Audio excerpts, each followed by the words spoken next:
All children are special to their parents, and for us, Kai was, he was bright and he was funny and he was full of life but don't give him a hose pipe. He'll soak everybody. With water, that was just his weakness. And it was really hard to be cross with him because, it was just fun. When he was 2, I thought there was something wrong. And it was me alone who just knew, because you just know. You know your child. He was finally diagnosed before he turned 4, an abdominal tumour that had spread. The moment they told me that Kai had cancer, I wanted to reabsorb him because they're part of you. And I just went, it's all gone terribly wrong. And you realise that you can't. You've got no control over anything. So you just have to get on with it. We spent 2 years with 3 weekly cycles of chemotherapy and big operations.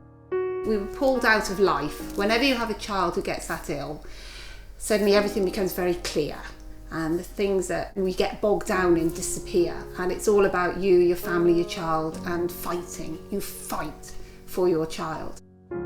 So anyway, after 2 years of treatment, it became apparent that Kai was going to die.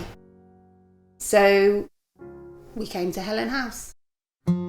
As soon as we got there, we were exhausted, and worn out from everything we'd been through. And we came to Helen House, and you just realised as soon as you got through the door that you were in a home in the best possible sense of that word.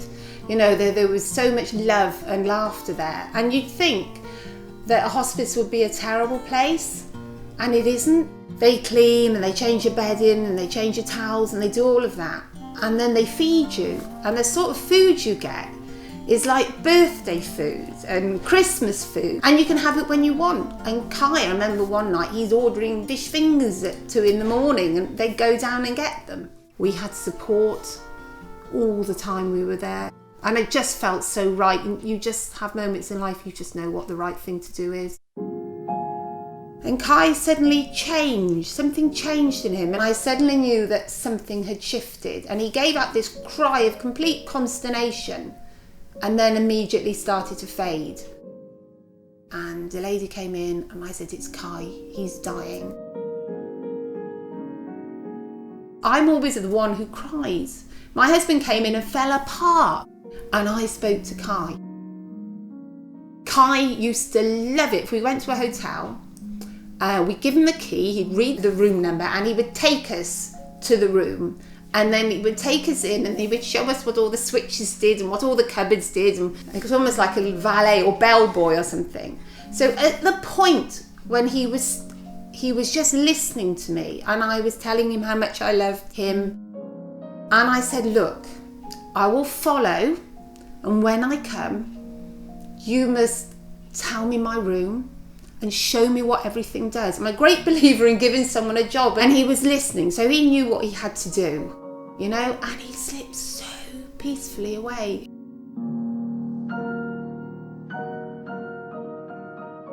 It was just horrific. You can imagine just feeling completely like you lost yourself, in it. I came down the next morning, having not really slept.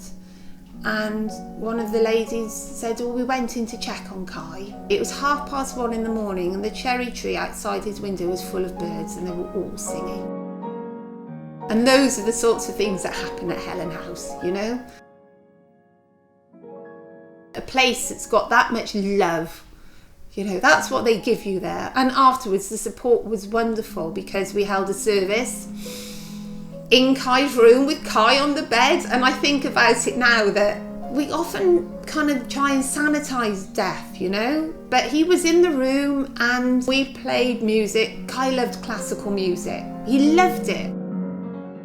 Helen House gave us Kai back. And I think the only thing that separates me from Kai is time. In the past he was with me and the future will be together. Because then he'll show me the room and he'll show me how everything works.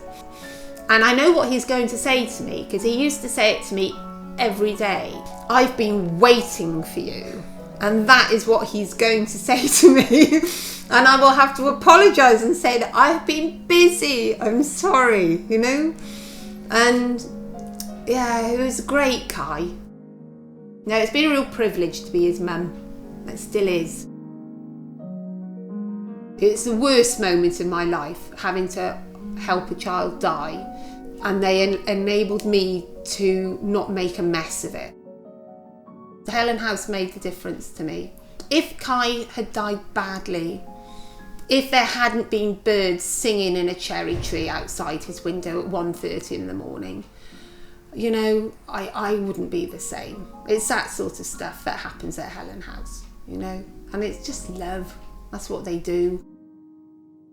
Helen House lives in us, it's part of our life. And I feel so delighted that I'm getting on with my life and Helen House is doing what it does best.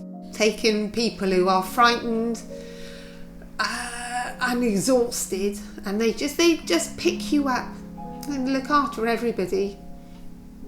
And I'm not exaggerating, because that's what they do. So yeah, I felt that we did all right by Kai, by taking him to Helen House. I don't think anything else would have done.